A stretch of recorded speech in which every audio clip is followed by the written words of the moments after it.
Chase Thomas podcast. My nephew needs me to record. See, I already hate it. I hate it. All right, hello, and welcome back to another episode of the Chase Thomas Podcast, where I'm still the aforementioned Chase Thomas, coming to you live from Knoxville, Tennessee, Everything School HQ. Joining me down there in Tequila, Georgia, my good friend, fellow University of North Georgia alumni, Matt Green, days away from camping out at his alumni at North Gwinnett for the North Gwinnett Buford showdown here on Friday night that Matt Green's been waiting for. No, it can't be this Friday. Yeah. North Gwinnett Buford? Yeah, I think so. I'm pretty sure they took a break. That's the whole thing with Georgia Tech being on Black Friday. I think there's not. I'm looking at November 29th here, sir. November 29th. I did not know about North Gwinnett Buford. That's massive. How do you not know? I thought you're locked in. You're the most locked in North Gwinnett Bulldog high school football. Gwinnett Bulldog, clearly. Even in Tequila and enemy territory. It's a big time showdown here. My blood will always bleed red and black. The North Gwinnett Bulldogs. So, it is what it is. But, I have not been keeping up on current events, clearly. Well, it's going to be weird. Friday night, Georgia Tech, Friday night game. I told my parents, they're like, there's no way. And I'm like, yeah, I think it's Friday night. I think it's and the Egg Bowl getting moved. I'm going to be so annoyed on Thanksgiving night. Egg Bowl get moved off Thursday night. So that's what, like a 3:30 on Friday? Yeah, just terrible. It was such a nice end to Thursday night, Thanksgiving night. You just get all cuddled up to watch the Mississippi Rebels and the Mississippi State Bulldogs just have the dumbest game possible, where you never know. You might have someone pretending to pee on a fire hydrant. The game had it all, but it doesn't have the same juice during the afternoon. It's a nighttime game on Thanksgiving. It's one of those things. It's not broken. So why are we trying to fix it? It's not broken. You get Detroit and Green Bay around noon. You get Dallas versus somebody at 4 o'clock. Dude, that Dallas game, they get Dallas, New York with no Dak and Daniel Jones not released. Dallas, New York is brutal. And then I think it's Bears, and then the Egg Bowl. And then the Egg Bowl in the evening. But, things change. Things change, Chase Thomas. You have to adapt with the times. I guess we had to sacrifice the Egg Bowl on Thursday night just to get Texas A&M back. So I guess that's a worthy swap, is that we're really except I still don't get it, because I like Texas A&M on that Friday. That was a thing they did a lot of times. So true. I don't know. Georgia Tech being on Friday is a weird thing, but I kind of love it because it would always be a noon game that's going up opposite Ohio State, Michigan or something. And so, you gotta bust out the two TVs. But this weekend was an excellent 2 TV weekend, sir. I was loving it. It was great. I mean, it went into the evening with Auburn and A&M being a thriller down there on the plains that we'll get into here in a second. But before we get into that, both of our teams, Tennessee and Georgia, take care of business in different ways. Slow starts for both teams against UMass and UTEP. Tennessee ultimately blanks UTEP 56-0. What was the final for UMass, Georgia? Final score was 59-21. 21. Okay. I will say it wasn't a slow start for the offense. The defense, on the other hand, couldn't get off the field. Ended up giving 226 yards on the ground. But Carson Beck, 4 touchdowns on the first 4 drives of the game. So UMass was just doing a good job of running the clock and staying on the field for some reason. But they really not just anybody can dice up those Minutemen in that secondary. So hat tip to Carson there. I think they scored 3 against Missouri. I want to say they scored, excuse me, I want to say they scored 20 against Mississippi State. One of those was a home game. I think Missouri may have gone at UMass. I'm not sure. But, so that was definitely the most points an SEC team gave up to UMass this year. But I don't know. It's a couple of big plays. Obviously, you hate to see those big plays. I blame the targeting rule, to be honest, for the touchdown. Because Dan Jackson was there. It seemed like he didn't know what to do. He should have taken the dude. He probably would have murdered the receiver, but he was like, he probably should have found the ball. That's probably the first thing you should do: find the ball, intercept it. But it was a weird safety coming over as the corner is there, you know what I mean? And then kind of awkwardly oh shit, the guy's still running for a 75-yard touchdown. But yeah, there were 2 big plays that were 40% of their whole offense. So it's it's obviously, you don't want to do that against UMass, but the offense looked good. Christian Miller, I know, got hurt in this one, hurt a shoulder. I don't know like the significance of that, but I think for the most part, Georgia got out of here with no significant injuries. Well, speaking of the Dogs, so based on what happened on Saturday, because there was so much chaos in the SEC in particular, Georgia clinched a SEC championship berth. Four straight? Is that correct? Yeah, that would be 21, 2, 3, 4. Yeah. Yeah. 7th SEC championship appearance in 9 years for Kirby Smart. Is this good though? Like, it's now a different ball game than the 14 playoff and this, that, and the other. And obviously last year, you play in the game and you lose to Bama, and then Bama gets in the CFP, Georgia doesn't. Is this something that is good for Georgia, a good development that they're in the SEC title game, because you can now ultimately get a bye if you take care of business in Atlanta? Or would it have been better because Tennessee's now right in a spot where like they can rest up for a month. If they take care of business against Vanderbilt, they're looking at 3 weeks of off time before December 20th, 21st for that first round of the playoffs. So they can heal up. Like, do you think it's a net positive still for Georgia because that bye will be beneficial for them in the long run, potentially, or like to keep momentum, like another big time win? Because it seems like Georgia gets up for these games more than they do UMass. Like, I think I saw some crazy stat about Kirby teams not covering these crazy spreads. Like, there's just a history there of like it's just hard to get these guys, which is completely understandable. They're awful against the spread in general this year. Yeah. It's like 2-10 or something against the spread this year. All that being said, what do you make of this development? Because a couple things had to go that way, and now it seemed like, I mean, Georgia was outside of the playoff looking in a week ago, and now they're in the SEC title game with a chance at a bye here in 2 weeks. What say you, sir?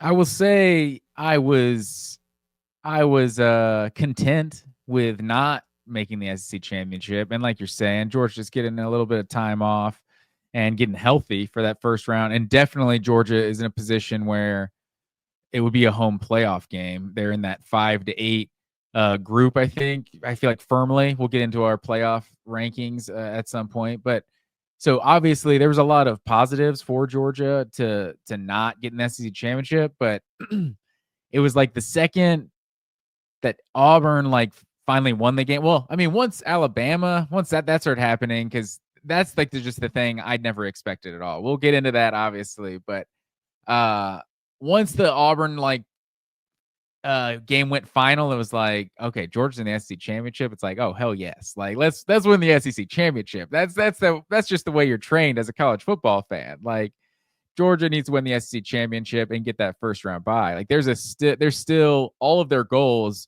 that they set at the start of the season are still on the table. So I think it's without a doubt a good thing. And if I'm being honest, the two teams that terrified me the most in a matchup, and like obviously there's famous last words, if you get blown out by somebody, but were Alabama and Ole Miss. Like Ole Miss just dominated Georgia, unlike anything I've ever seen under a Kirby Smart coach team.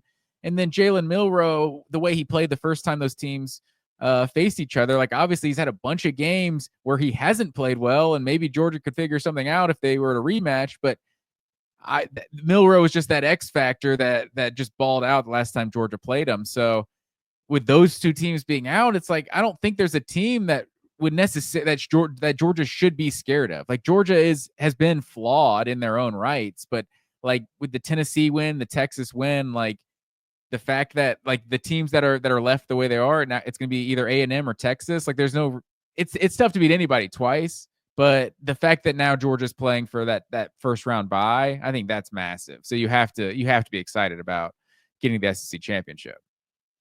Is that shared across Georgia fans in your life? Like, what's the temperature there? Are they the majority excited about the SEC title game, or are the majority thinking Kiffin's side of things, where you're looking at it and you're like, I don't know, like more guys are going to get banged up. It's going to be a really, really physical game, whether it's A&M or Texas. Like, is there appeal of like, hey, we get to play A&M? That could be a cool matchup. We get to potentially beat Texas again in a big time matchup. Like, is there like which way are most people going? I would say that's a very informal survey, so I don't know if I can necessarily speak for how everyone's feeling, but it feels like it's still, 50-50 because I think Georgia fans just in their hearts, they're warriors. That's why their friends call them Whiskers. They're warriors. Mm-hmm. And I just think they've been trained that way. So you're like, oh, well, what if we lose? Are they going to keep a 3-loss team in the playoff? Like they said they're not going to do that, but I don't know. Like, because Georgia seems like that team that's on the outside looking in, very, very like some sort of thing kind of bounces one way or the other. And it's like, the years Alabama loses the SEC championship game, it's like they find or don't play for the conference. They find a way to get back in the playoff. But the year Georgia goes 12-0 and doesn't, it gets left out. And I'm not even saying they should have made it last year, but it just seems to be the bounces that Georgia gets. That's the luck they have, right? So yeah, maybe they decide, 3 losses, that's too many, and they kick them out of the playoff. I don't tend to worry that. I think Georgia, even if they got a 3rd loss, especially with the chaos that happened this week, I think they've lost the SEC championship. They're still in. Probably they might cost themselves a home playoff game, which they can debate if that's justified, for having to play that extra game. But I don't know. So I think there's definitely still some of that you've seen a flawed team at times this year, so you're not positive you can just beat anybody. It wasn't that long ago that Ole Miss just stomped Georgia out, right? You felt a lot better a week later by beating Tennessee, but they didn't stomp Tennessee out either. So I think ultimately I think the stakes of being able to get the top 4 seed are big enough that you should be excited. And it's the SEC, and you're in the SEC championship. Like, this is what it's all about. And Georgia's got a pretty damn good record in Atlanta when they're not facing Alabama. So maybe there's something to be said there too. Yeah. I don't know. LSU did drag you in, 2019? Is that 2019? Yeah, like the greatest team of all time. Yeah, they beat us. Georgia also blasted LSU in 2022. Put up a 50 spot. And Jalen Carter treated a future Heisman Trophy winner like a little child and picked him up. Said game over. Switching gears here. I don't want to hurt you. Yeah. On the Tennessee side of things, they're now in very good shape, taking care of business against UTEP. And I mean, it's what I said on the pod all week, which was, and the reason that I was joking with you, where I was like, I'm not picking any of these upsets. Like, I'm making the case for these, especially where I was very adamant about Oklahoma having the best shot. And I said on the pod, I thought Oklahoma had the best shot of upsetting anybody, and people are penciling in Bama, and I was like, I don't know. When when Jalen Milroe does not run the ball well, it's a completely different Alabama team. And you saw that on Saturday and what happened there. But on Tennessee side of things, they're now in a really, really interesting spot, because I wrote about this a lot today. It's very unlikely that Tennessee is not in if they take care of business against Vanderbilt. Like, that would be one of the, like, it's just less than 1% chance of them not getting in if they win on Saturday. And Saturday is gonna be interesting. Vanderbilt's lost 3 of their last 4, but it's in Vandy. And I texted you, I think, on Saturday, like, SEC teams went 1-5 on the road at other SEC venues this weekend. The one win was who was it? I'm trying to remember now. This past weekend? Was it Missouri at Mississippi State? Yeah, it was Missouri at Mississippi State. Okay. That was it. Everyone else lost. Vanderbilt's not the Vanderbilt of old. They're banged up down the stretch. Diego Pavia's banged up. The offense isn't what it was, but they still gave LSU a game this weekend in Baton Rouge. And it's a huge game for Tennessee, obviously. Heupel's undefeated there. But you remember what happened 2 years ago. South Carolina, if you win that game and you don't lay an egg in Columbia, you're on your way to the CFP with how everything unfolded there, even after the Georgia loss. This kind of feels like that in a way, where there's just, like, it took a long time to get over that loss. Like, that one really hurt, and it was pretty brutal, because it was just such a special season for Tennessee, and then you lose Hendon in the game. It was a nightmare scenario for Tennessee. But that was a CFP opportunity. Last year doesn't go according to plan. Never really was in play. Felt like a rebuilding, retooling year. This year, year 4, really nice schedule. You're undefeated at home again. You've lost 1 home game in the last 3 years. Heupel is doing a really good job in a lot of ways.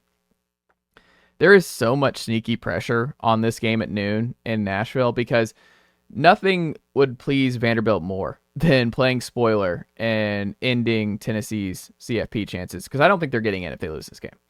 But even with any more chaos, there is so much pressure now. Like, there is something good to know that, like, if we win, we're in. You don't have to wonder all week, like, oh, even if we play well and beat Vanderbilt, are we going to get that spot? Because if it was all chalk this weekend, Tennessee would not have a guarantee of beating Vanderbilt, and then what that would be mean for them whether or not they make the playoff. Right now, and what we'll see on Tuesday, is that Tennessee will likely be in the mix, and if they win on Saturday, they'll stay in.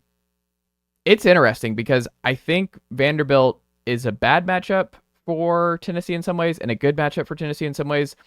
Time of possession, that sort of thing. Vanderbilt, I think, will play Tennessee tougher than they have in the previous 3 years. I also just think it is such a big game. This is the biggest game in the Hype Bowl tenure because you can't drop this game, and there's just so much pressure on this program to take the next step here in year 4 that it's all laid out, man. Like, the offense has been so up and down this year.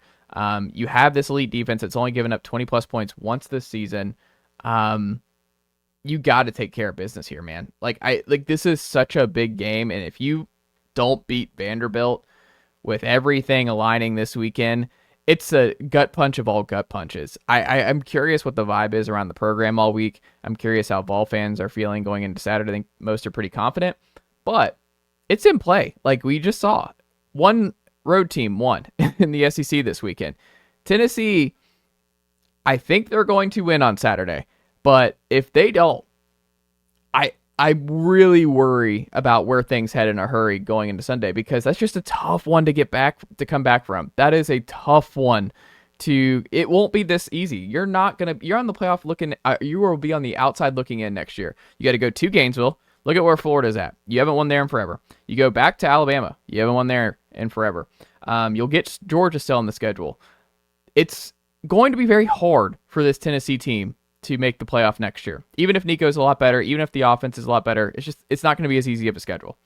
You have to take advantage of the opportunity in front of you. There is just so much pressure on this team to take care of business and beat Vanderbilt on Saturday that, I don't know, man. I might be pacing around my living room all day long because it's such a big game. And you texted me, like, the Vols are in the CFP late on Saturday night, and it's like they can't look at that this way at all week long. You got to take care of business. I mean, this Vanderbilt team beat Alabama. Like, they beat Alabama. No, that's true. It's not a guarantee, man. Vanderbilt. It's not going into like any other environment in the whole conference. You know what I mean? It's not like 80,000 people or something like that. I mean, there'll be more Vol fans more in the building. Tennessee fans, yeah, than Vanderbilt fans. So it should still be an easy game. It's just, this is honestly, I enjoy hearing this because I feel like Tennessee fans are like got cocky like too quickly, and I'm like, you guys should be scarred. You guys should be like, I don't know, like with how long it's been now for Tennessee. So I'm enjoying hearing this because in 2022, I think that's why you're feeling the way you're feeling, because that was, I mean, with how TCU ended up losing the conference championship, like that would have been Tennessee's spot to get into the college football playoff. And all you had to do is beat South Carolina and Vanderbilt in that season. So the fact that this would be an easier road to get into an easier playoff field of 12 teams and you do the same thing, that's, I think, why it would be so brutal. But yeah, I think you're just scarred now and you're just like worried because I don't think this is even really a big game. Is it? Like, is Vanderbilt, I know this is like Vanderbilt's Super Bowl, but like, I don't know. It feels like a game that could also be over by halftime. Like, I know Tennessee has not been dominant, in a lot of games this year, but I don't know. I just feel like it's still Vanderbilt. And Vanderbilt, they gave LSU a game last week too. I don't know. Maybe it's just me they gave Texas a game. Habitually disrespecting Vanderbilt, but I don't know. I'm just not I don't think they should give Tennessee a game. I would be surprised if they don't give Tennessee a game. I mean, what's a game? This is like a one-score game in the fourth quarter? I wouldn't be surprised. I mean, I don't know. I would Tennessee be on the road surprised this year. I mean, their 2 losses. They have one passing play over 20 yards.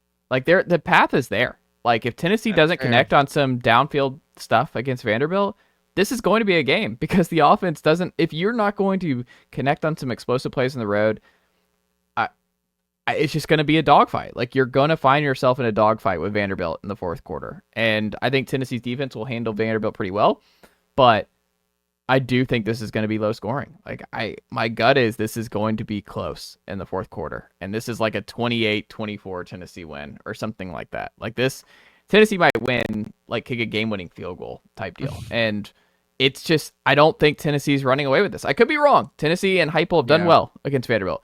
My gut is this is going to be nauseating on Saturday, and Vanderbilt's going to make them earn it. And right now I'm still saying Tennessee wins because I can't even, I'm not there. I can't put myself in that headspace of like if Tennessee loses because it's such a big game and it won't get that same kind of look I think on Saturday with so much else going on around the conference this week.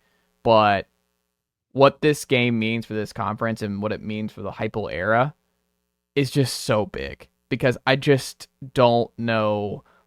The vibes will be out like the bowl game and everything else. If you go from the CFP to like the Citrus Bowl, you lose to like there's just, I mean, it's hard to come back from it. Like it's just hard to like bounce back. Like it's hard to get back up off the mat when you have it right there because you just don't know when you're going to have it laid out for you this nicely. So there's just so much pressure.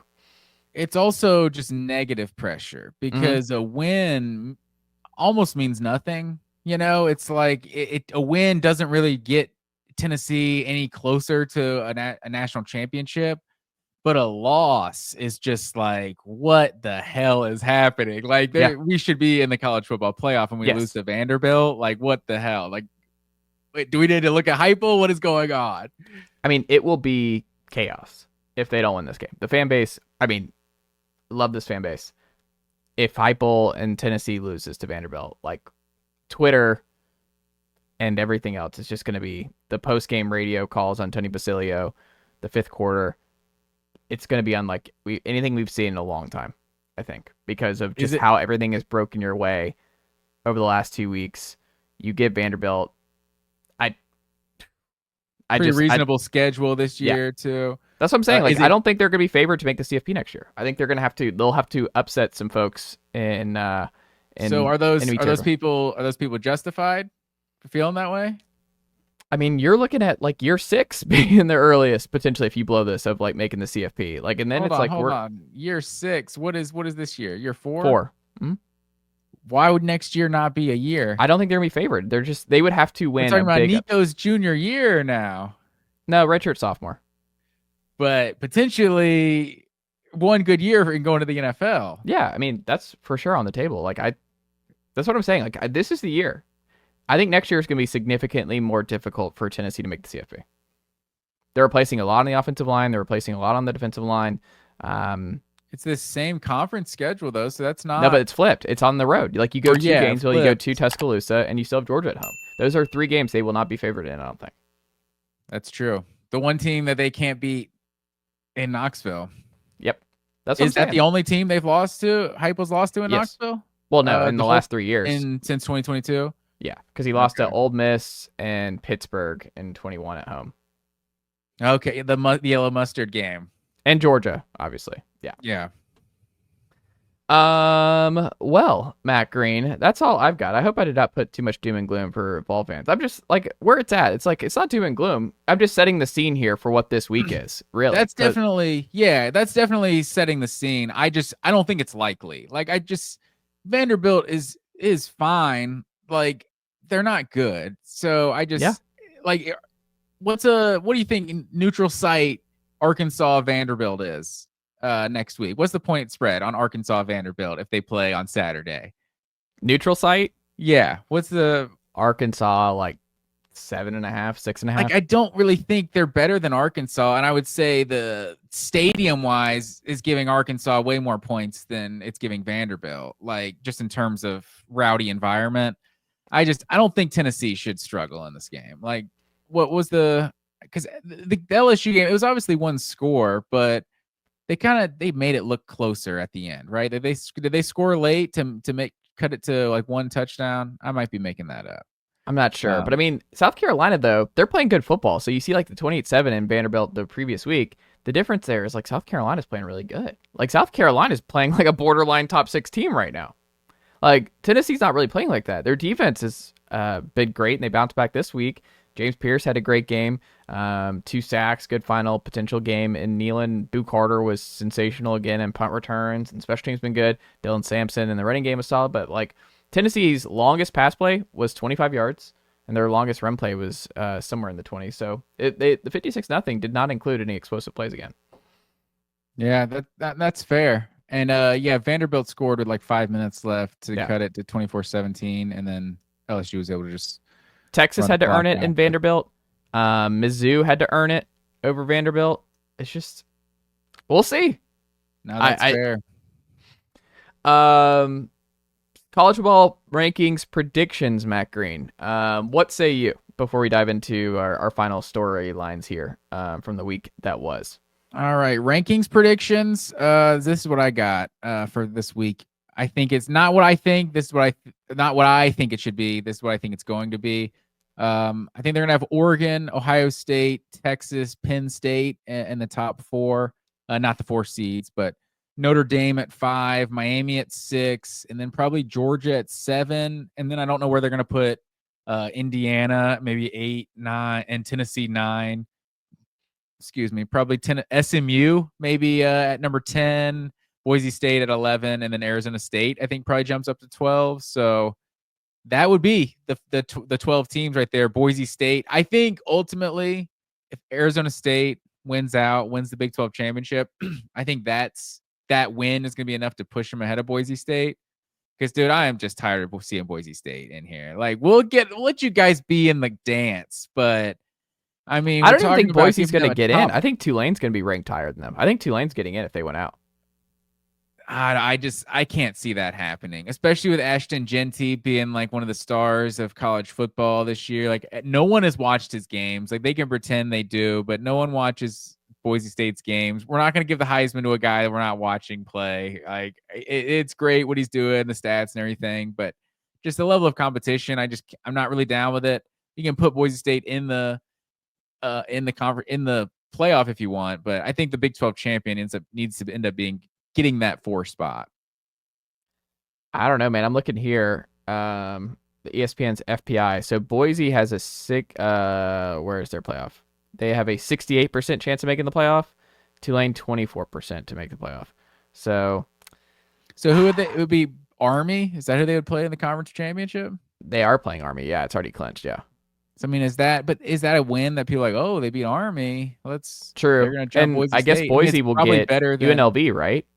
Yeah, I think UNLV is who they're supposed to play in the conference. And that's definitely not a gimme. UNLV played them close last time, so I don't know. I would not be surprised if Tulane ends up in there. But either way, I like that. I think what you're seeing now that's going to be really interesting this week is where they put SMU/Clemson, because there's some momentum you're seeing where it's like all this SEC carnage where you're like, oh, did we just open the door for 2 ACC teams, like the loser of the ACC title game, to get in? Like, as if it's Miami who loses to SMU, would they really bump Miami out in that scenario? Like, would Miami free fall out of it? Like, if SMU upset Miami, that would be interesting to me, because I don't think that's going to happen. I think Miami's just going to beat SMU. But if they did lose, that's the most interesting thing to me, because that would keep out potentially an extra SEC team like an Alabama or somebody who's still hanging on by a thread. I don't know. I don't know who it would ultimately hurt the most. My guess is SEC. Maybe Indiana is hurt in that scenario. Like, Indiana's tossed because I think SMU and Miami are better than Indiana at this point. But what do you think would happen if SMU beat Miami in the ACC title game? 2 things. Indiana, this carnage, I think, saved Indiana and being a playoff team personally. Yeah. But in the ACC, in my opinion, the ACC became a 2-bid league this weekend with all this chaos, because SMU does have 1 loss. So I think you can very easily justify oh, the loser of this conference, they get the 12 seed now. And regardless if it's shoot, I can't talk. Regardless if it's SMU or Miami, I think either one of those teams would then deserve like the 12 seed. I think that would be reasonable because you have 3-loss SEC teams. Like, do I think Alabama and Ole Miss and Texas A&M are better than SMU on a neutral site? Probably, but like the committee just proved last week, they're not putting these 2-loss SEC teams ahead of 1-loss ACC teams or Big 12. So they're not going to put a 3-loss SEC team ahead of a 2-loss ACC team, I wouldn't think. So, I don't know, maybe some crazy scenario if Clemson beats South Carolina and there's more chaos, they can somehow get in. I kind of doubt that. But I think the loser of Miami, like you said, Miami loses, they just have more brand bias and that sort of thing, a big-time quarterback, and just, it is what it is, kind of the better perception. It's probably easier for them to justify being in, but I don't know. I think SMU sitting there at 11-1, or what would they be, 11-2 if they lost? I think you could justify them being in the playoffs still. Interesting. I think Tennessee's a little bit higher than you think. I think Tennessee will be ahead of Indiana, is my guess. And then probably, yeah, but everything else, I think they'll have Alabama still a little bit higher than where you have them at 14, my guess. I'm curious where they put South Carolina. Like, how high up do they move South Carolina, and how much do they drop A&M? Well, they did lose to Ole Miss and Alabama is the thing. Yeah. And, I mean, the Ole Miss got blown out at home, too. So, I think the thing with the ACC and the two-bid league thing, they can't – I think they're in good territory for that. But the worst scenario is if A&M beats Texas on Friday, and then A&M beats Georgia. Because if A&M wins out here and they steal a spot, then that takes away that two-bid league for ACC. Like, because I think A&M is a little chaos team now down the stretch for the SEC. Yeah, because Boise State and Arizona State are getting in regardless. Yep.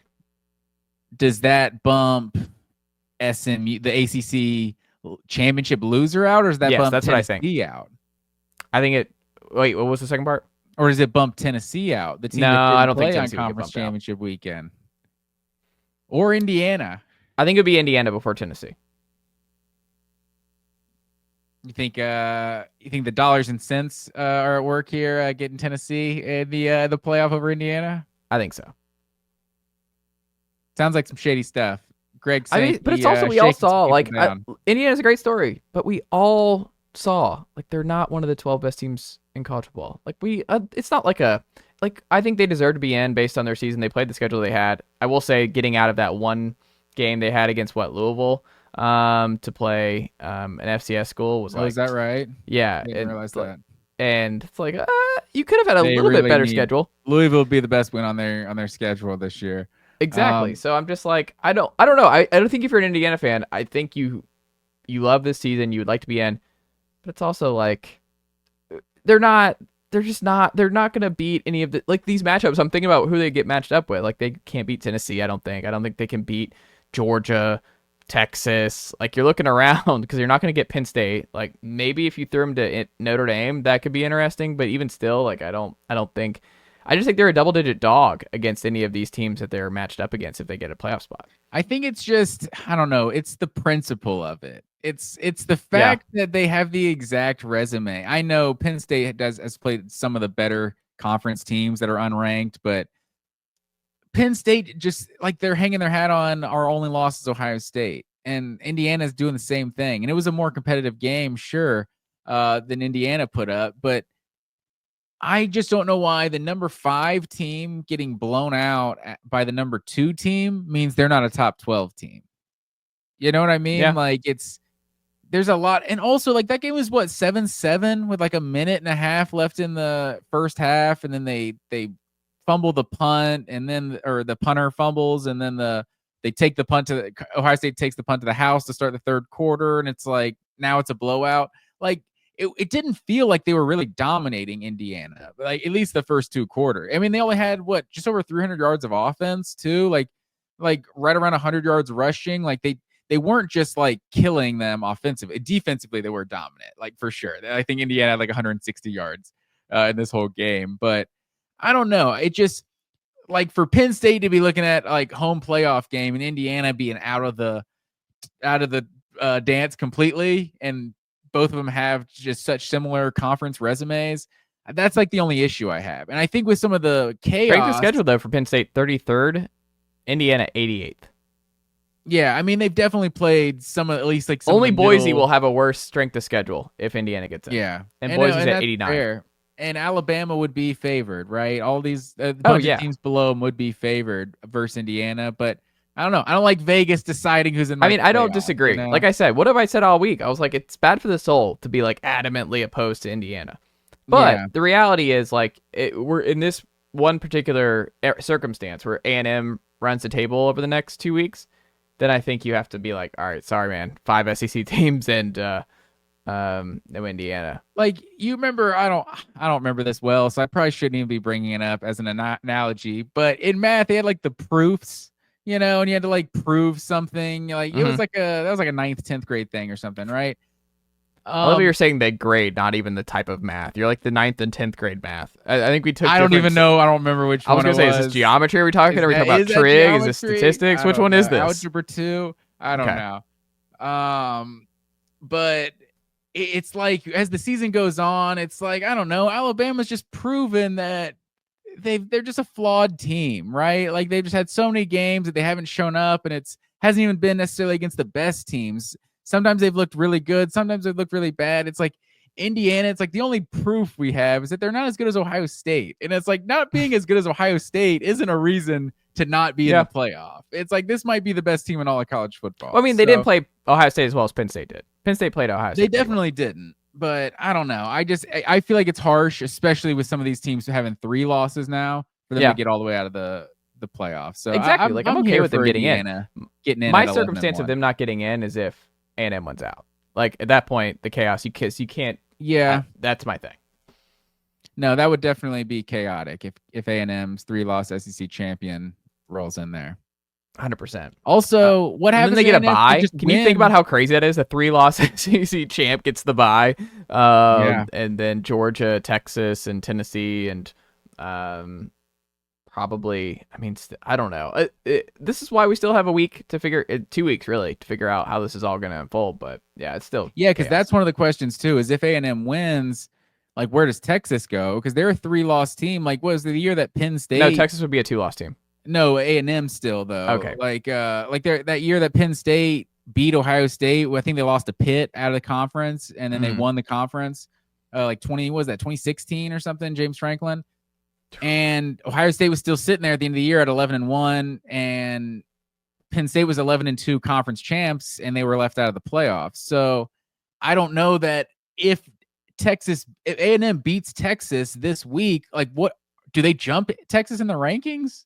I mean, they should. Does Texas drop to like 7 or like 8, and A&M jumps to like 12? Like they're at like 20 in the AP right now.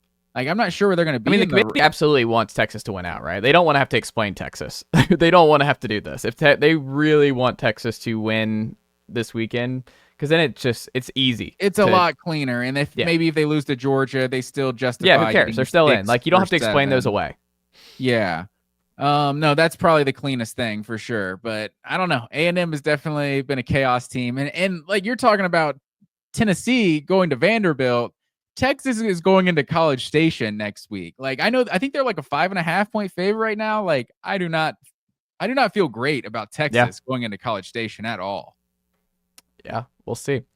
Matt Green, some other stray thoughts on this weekend. What was your biggest surprise upset of the weekend? Because there was a lot. I'm curious. Which one did you think was the most surprising result? Oh, the most surprising result easily was, I mean, this was the greatest weekend. What were the biggest upsets? Florida, Ole Miss, Oklahoma over Bama, Auburn over A&M, Kansas over Colorado. Probably the big upsets of the weekend. Yeah, I feel like Oklahoma had to be the most surprising to me. Like I was talking about, everybody gets one. I apologize to the Oklahoma Sooners out there. I was not including you, and you had not gotten your one yet this year. and they got it. And most surprising, just how they did it. Like Jackson Arnold just channeling his inner Matt Corral, just workhorse back, apparently. 25 carries, 131 yards, 5 yards a carry. Just absurd. And then, I mean, Milroe just 15 carries, 7 yards, no TDs. 3 picks, 1 pick six, essentially 2 pick sixes. The other one was what returned like the 15-yard line. They end up scoring a touchdown. Like, man, I was not expecting that at all from Oklahoma. 3 points for this Alabama offense that scored 28 in like the first 17 minutes of the Georgia game. I was just shocked by Oklahoma.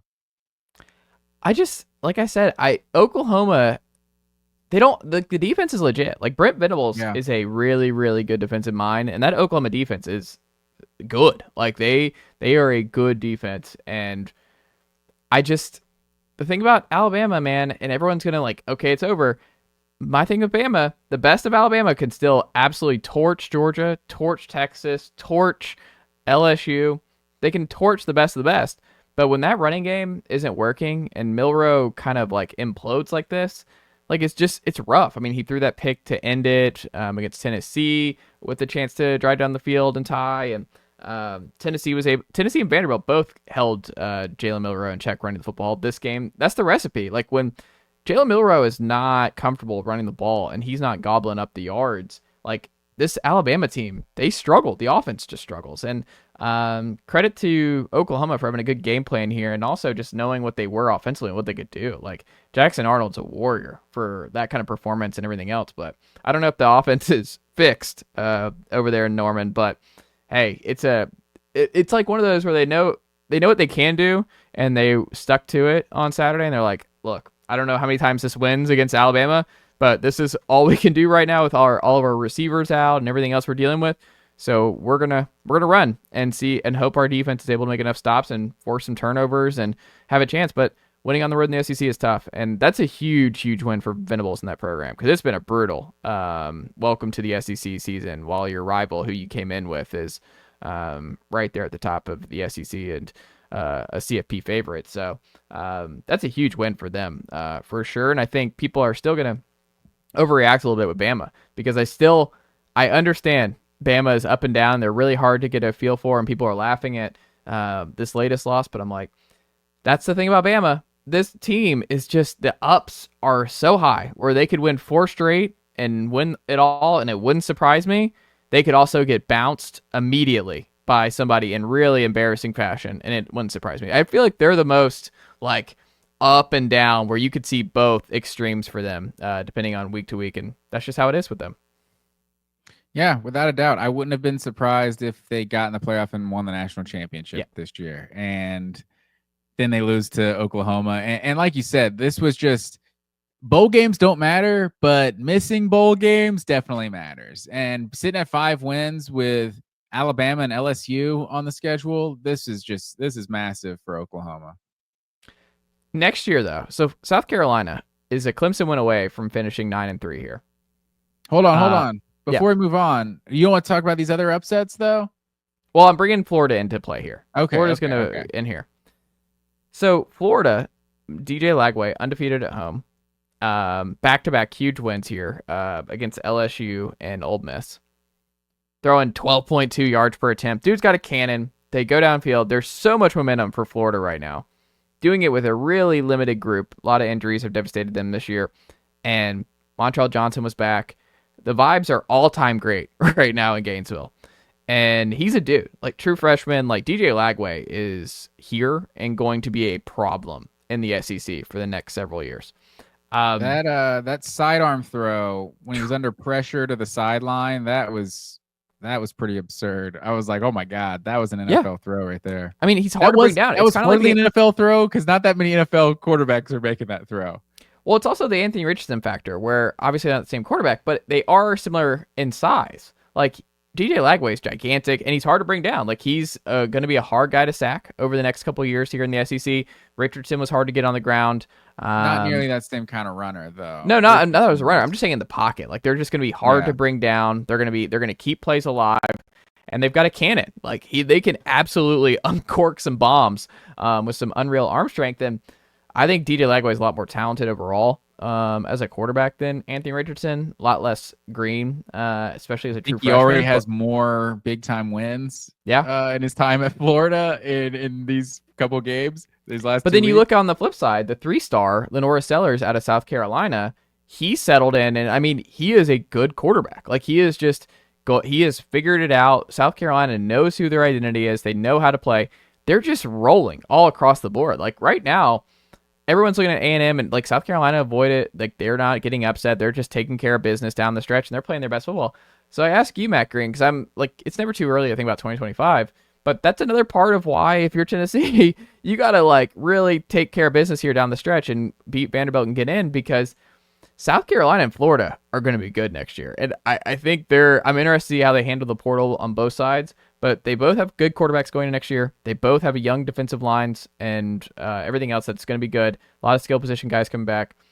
I don't know. In your estimation, who has been the more impressive down the stretch here between Napier and Beamer? And who do you believe in more that this is for real and going to keep this momentum going into next year? Because both are riding high. Yeah, those are interesting questions, because I feel like Beamer's done this a couple times, and it's like that's why we felt so bad, because South Carolina seems to be sitting as this stepping stone a little bit. Like if they get a real big time guy, like he's going to go get plucked by somebody else. So if they can keep this core they have intact, then I definitely think South Carolina feels sustainable. But also, like Florida just feels like they always have a higher ceiling than South Carolina, right? So it's like once Florida rights the ship, and DJ Lagway looks like the real deal, honestly. But schedule-wise is where it gets a little tough, because Florida could be more talented, but this gauntlet that they have is just getting reversed next year. And they got Georgia, Texas, and Tennessee are at home, but at LSU, at A&M, at Ole Miss, it's going to be tough again next year. I mean, but that's better than this year for sure. Ole Miss, we'll see what they look like, but you get Texas at home, you get Georgia, like you saw that game was Brian going. Kelly like, might be fired by the time the LSU game comes around. Yeah, exactly. Tennessee, you feel good about Tennessee coming to your building. Like, I don't know. What would you guess right now? Here on Call Your Shot on November 25th, Matt Green. Who do you think has a better record in 2025, Florida or South Carolina? And do you think one of the two or both make the CFP? I bet neither is making the CFP. I feel neither is making the CFP. I don't know. That's a big jump. I mean, we're talking about the top 5. We've had this group of like 5-6 teams competing for the contenders at this season, so they're not in that group, so they got to kick somebody else out. Florida's going to be challenged for sure with that schedule. I don't know. I tend to think, I just believe in Florida probably more, but I don't know. Schedule wise, Alabama's coming to South Carolina next year. Like that could be a good time to get them. I think I might have to go South Carolina. I think so too. A lot of it just because they're gonna have the portal heavy. Their recruiting and everything else, like to really build off this. So I'm curious how that works for them. I think Florida's gonna feel like Ole Miss a little bit, where they're gonna be like, all right, we got all this juice. We saved our season down the stretch. We have this superstar quarterback. Let's try and make this all work next year and really ride this high. South Carolina feels a little bit more sustainable, but I also just feel like they have their core. Like there's just more stability there, in my opinion. And I think, like you said, you get Alabama at home. Identity. Yeah. Like you get Alabama at home. Like you got to go to LSU, but like we said, who knows what LSU looks like at that point. You get Oklahoma at home. There will be some flips. I mean, you'll get Clemson at home. You'll have to go to Mizzou. You'll have to go to A&M. So it's still not great, but I don't know. Both are going to be so fascinating this offseason to see how they handle stuff. But I feel like there's more pieces and more stability at South Carolina. But I think maybe the ceiling's higher in a 1-year kind of take it or leave it type deal for the Gators next year. But I don't know. I think the Gators are going to be like the Ole Miss of next year, where they're going to go all in and they're going to build off this and see make a serious run.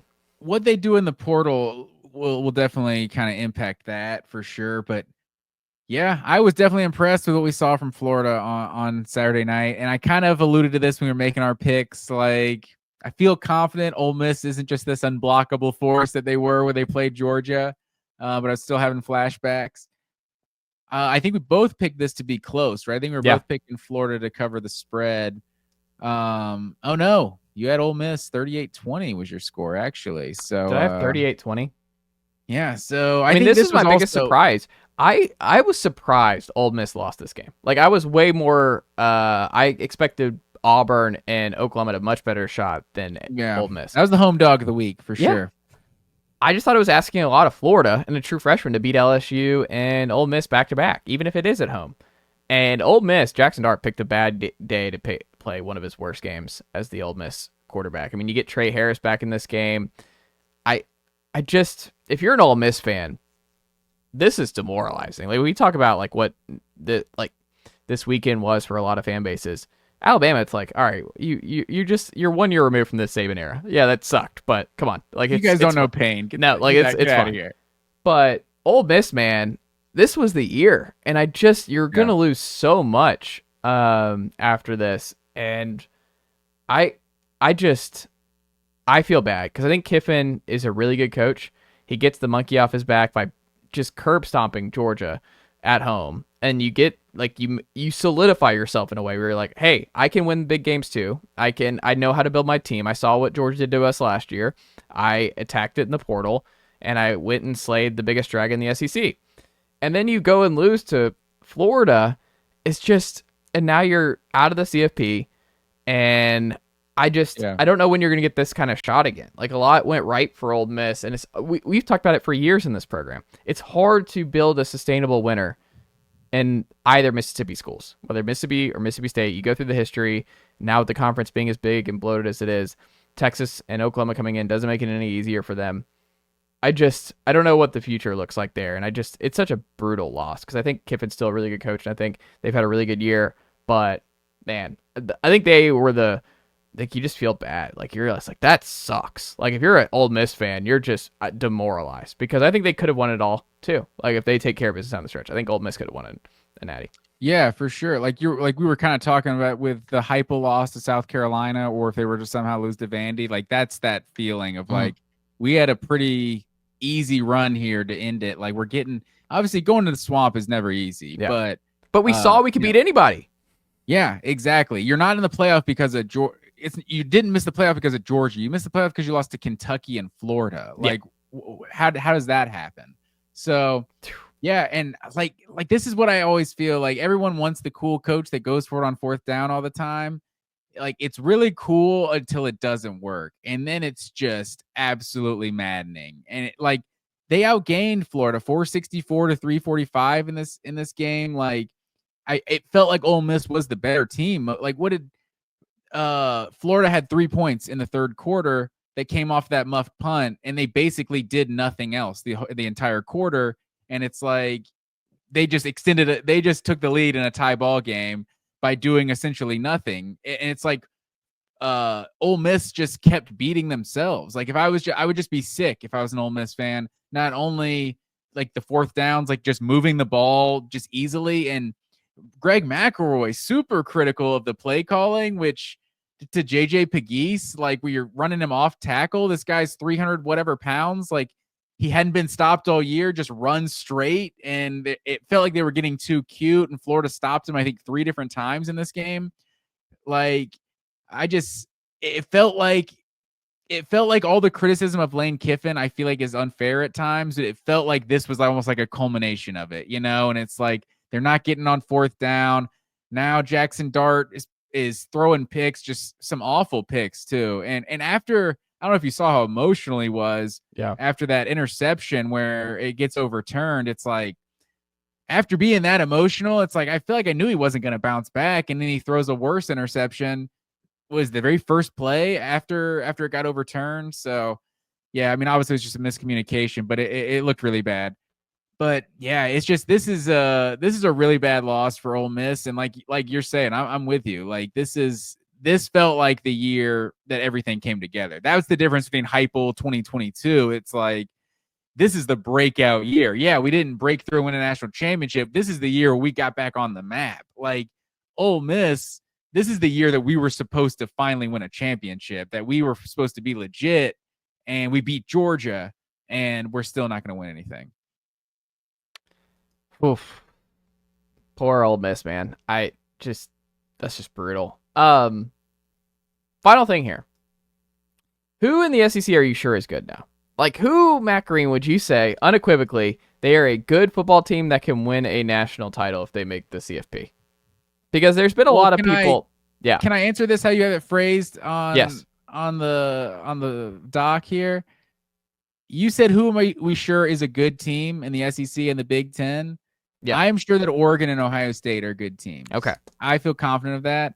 I am not sure that anybody is a good team in the SEC. Like Georgia feels is the most battle tested. They have the best resume in the SEC right now. They've also just had a lot of bad performances. Like, say what you want. I think it's an overreaction to say Florida beats Georgia with DJ Lagway. The score was 10-3 when he gets injured. But it's possible. They beat Kentucky 13-12. Like, they gave up a 30 spot to Mississippi State. Like, that game wasn't really in question, but you didn't look good during it. And so you obviously got smoked by Ole Miss. You lost to Alabama. You came out looking terrible for the first quarter and a half against Alabama. So you have two of the best wins of the season. I would think, right, in terms of where teams are ranked, in terms of resume, Texas and Tennessee are probably two of the best wins on any of these top teams' resumes. Mm-hmm.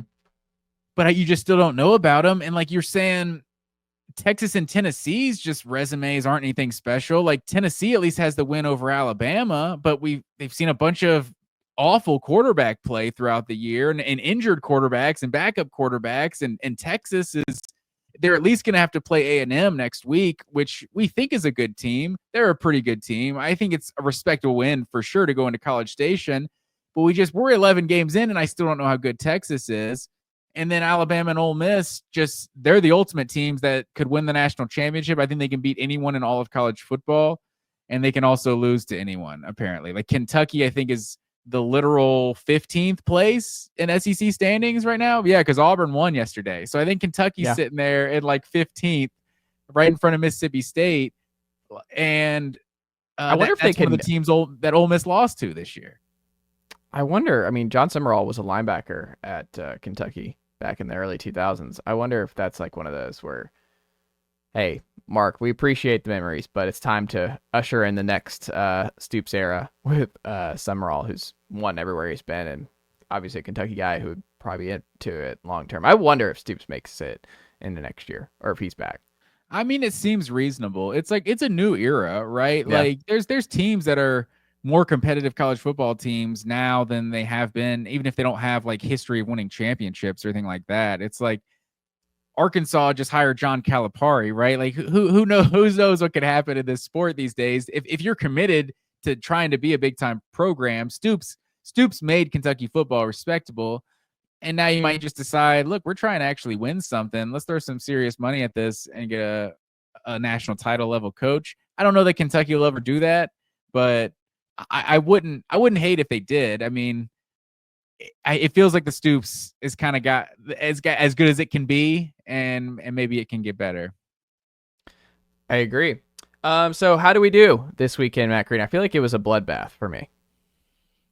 Let's see, a little bit of a mixed bag on the weekend. So it was because you weren't fully committed to your picks. That's what I said. I told my dad this on a call today. I was like, if I did that, this chaos doesn't happen, and Tennessee's not in the CFP right now. Like, I had to do that, and I said that on the pod. I had to do that. I could not pick Oklahoma and risk that blowing back up in my face, even though I made the case. Sacrifice himself for the good of the college football world. Yes. Overall on the weekend, I picked up a game on you. We were tied overall going into the weekend. I went 8-4 overall. You went 7-5. Zeus's home dog of the week hit. He's 12-9 now on the season. Against the spread, however, you went 5-7. I went 6-6 against the spread. So I'm still teetering there, right above 500 on the season. And you are a little bit below 500, but it is what it is. Yeah, I think you were waffling a lot of your picks. I think that's what did it. You wanted to make that Oklahoma Bama pick. What did you have? 27-24. Yeah. You had Kentucky. We both picked Kentucky against the spread. You thought it was gonna be a little bit closer than I did, but that was still a win. That was an obvious one. That was a lock. Kentucky loves it. It's what they love, man.